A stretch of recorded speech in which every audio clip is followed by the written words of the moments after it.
Saya menjamin keikutsertaan Israel tidak ada kaitannya dengan konsistensi posisi politik luar negeri kita terhadap Palestina.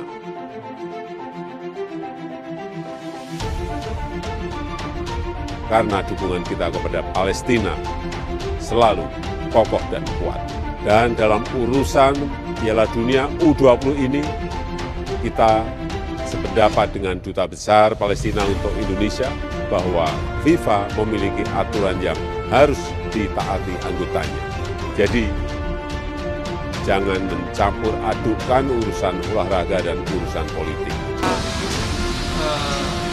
Jalani proses-proses ini untuk dicari jalan keluar. Pokoknya prinsipnya Indonesia itu tidak punya hubungan diplomatik Israel dan tidak akan pernah melakukan hubungan diplomatik dengan Israel selama Palestina belum merdeka.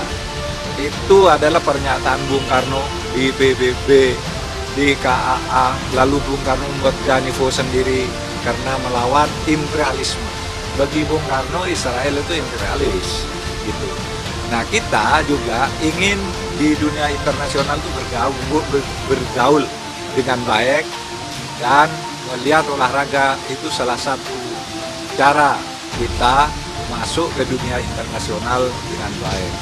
Anggaplah malam ini kita melihat itu. Tetapi yang saya lihat adalah ini juga untuk meredam, untuk bisa melihat sepak bola dan politik tidak dicampur adukan tadi kan seperti itu. Cuma ya modalnya itu tadi, jaminan. Padahal waktu bidding, sebuah negara bidding untuk Piala Dunia, menjadi tuan rumah Piala Dunia itu juga bawa jaminan dari pemerintah. Jadi bukan semata-mata federasinya aja yang menyodorkan diri, tetapi disertai dengan surat-surat dukungan yang dibilang sebagai government garansi. Piala Dunia U20, batas tipis olahraga dan politik.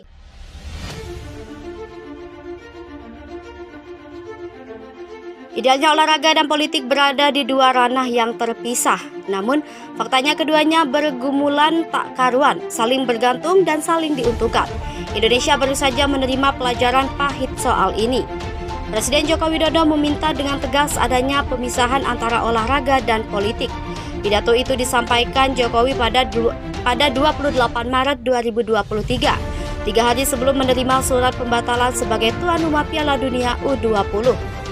Namun imbauan itu tenggelam oleh keputusan Federasi Sepak Bola Internasional FIFA setelah proses persiapan panjang dan penyelenggaraan yang tertunda akibat pandemi COVID-19. Kebanggaan Indonesia yang dipilih sebagai tuan rumah pupus di tengah jalan. Israel yang lolos Piala Dunia U20 pada 25 Juni 2022 setelah menjadi runner-up di grup B menjadi kerikil tajam yang memicu polemik.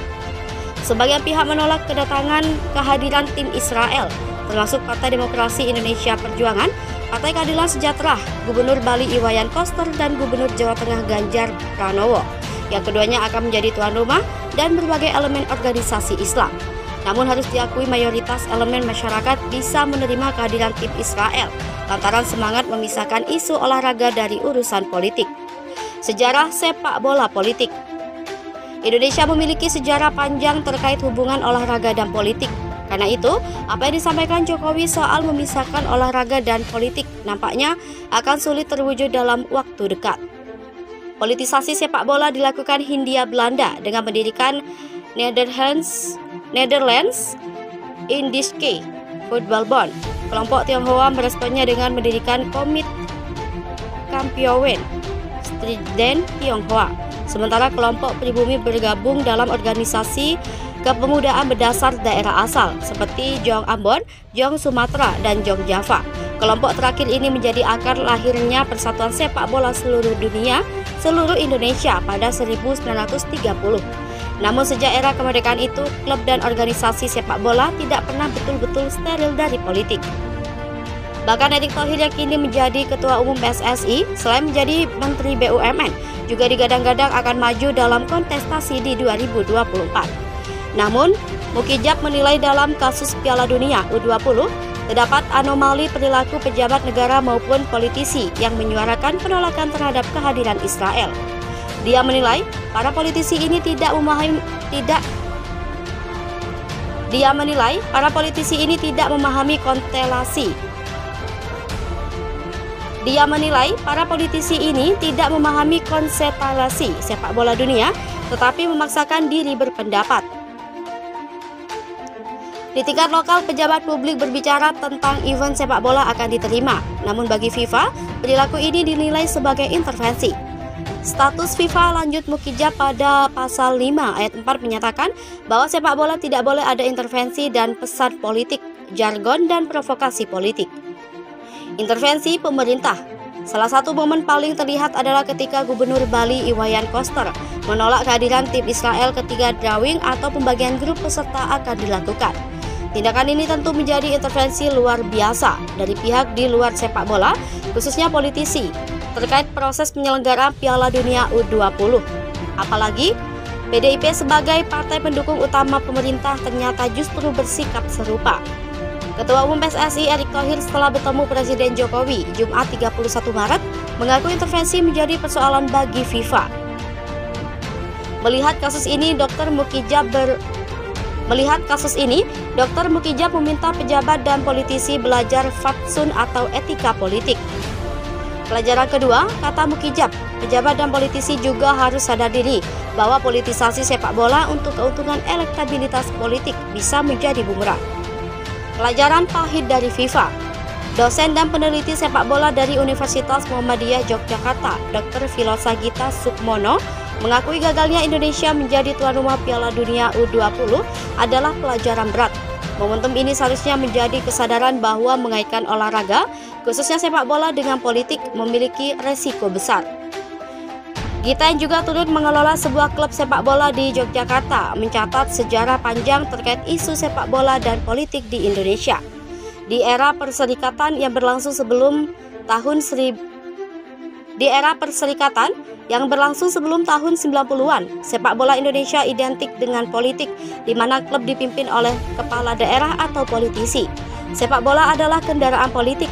Di era lebih modern hingga saat ini, sebagian klub sudah dikelola profesional meski sebagian tetap memiliki nuansa politik. Kultur politik di sepak bola dan olahraga secara umum ternyata belum bisa lepas sepenuhnya. Intervensi politis yang terjadi terkait kehadiran tim sepak bola Israel dalam ajang Piala Dunia U20 menjadi buktinya.